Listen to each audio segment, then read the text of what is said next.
Love. It is the most exquisite, maddening, and enigmatic game we play, isn't it? And like any game, it comes with its players, its rules, its chaos. Today, my dear listener, I want to speak to you not as a stranger, but as someone who has seen the battlefield of human connection from many angles.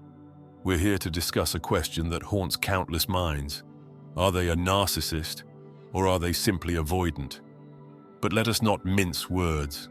Let us begin with a question of our own, one that cuts to the heart of the matter. How do you feel in their presence? Do you feel cherished? Or do you feel as though you are gasping for air, reaching for affection that always seems to stay just out of reach? Because, my dear, that feeling is the breadcrumb trail that will lead us to the truth. Now, before we untangle the webs of these two personalities, let us acknowledge the uncomfortable truth. They are both capable of leaving you breathless, not with awe, but with confusion. You see, a narcissist and an avoidant, they share traits that are as seductive as they are devastating. Both are emotionally unavailable. Both will keep you at arm's length. And both, in their own ways, will teach you what it means to ache. Picture this: a stormy sea. The narcissist is a tempest, fierce and commanding, drawing you in with promises of grandeur. The avoidant, on the other hand, is a vast and silent ocean. Still waters, yes, but cold and unyielding. And in the eye of these storms, there you are, tossed and turned, trying to make sense of it all. They both avoid vulnerability as if it were a curse. They both struggle with empathy, with intimacy, with trust. Oh, and let's not forget, they both possess an uncanny ability to make you feel as though you are the problem. But here's the twist. One does it with intent, and the other does it out of fear. Let us first step onto the narcissist stage. Yes, a stage. For life, to them, is a performance. The lights, the audience, the adoration. It is all they crave. You'll know you've encountered one if you've ever felt like you were a character in their play, a supporting role in the grand drama of their lives. From the very start, they captivate. Oh, how they love bomb you. They shower you with compliments, gifts, and attention, studying you as an actor memorizes a script. They want to know your dreams, your fears, your deepest insecurities. But not because they cherish you. No, they are gathering ammunition.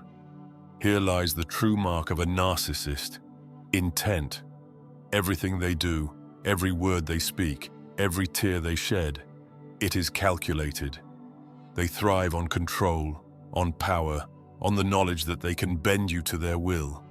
And when the curtain falls, when you've been drawn in completely, they reveal their true self. It is not love they seek, but domination. Not connection, but validation. Now, let us turn our gaze to the avoidant. Unlike the narcissist, they do not crave the stage. No, they prefer the safety of the shadows. Their walls are high, their gates locked.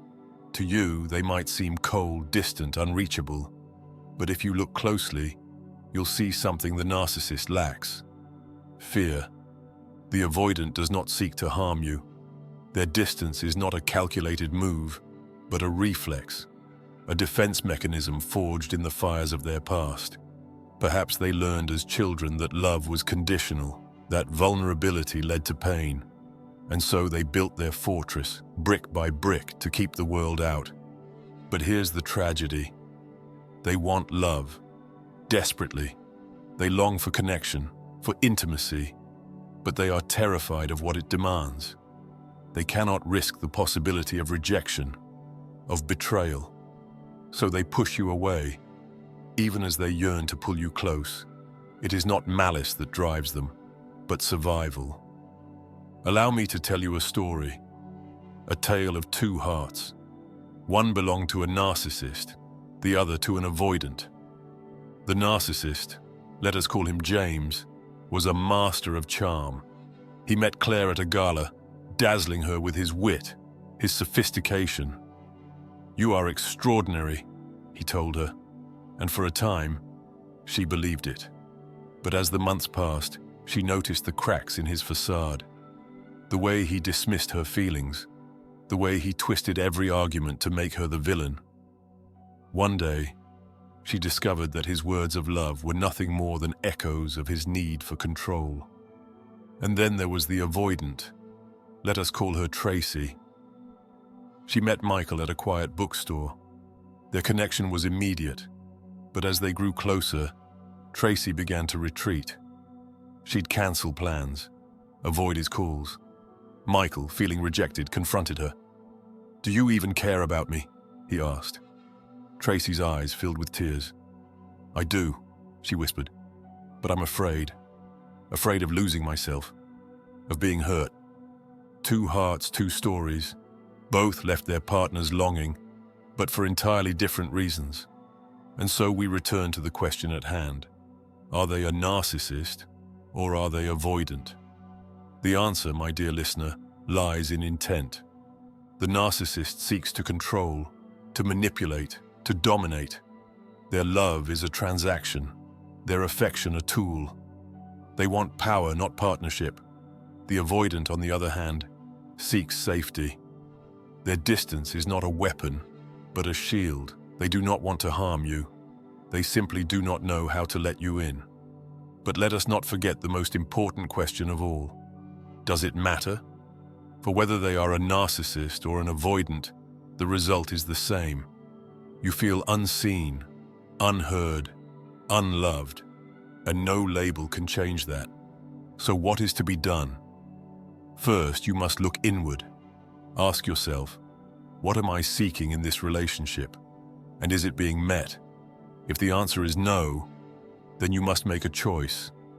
Will you stay, hoping they will change? Or will you walk away, choosing your own peace over their chaos?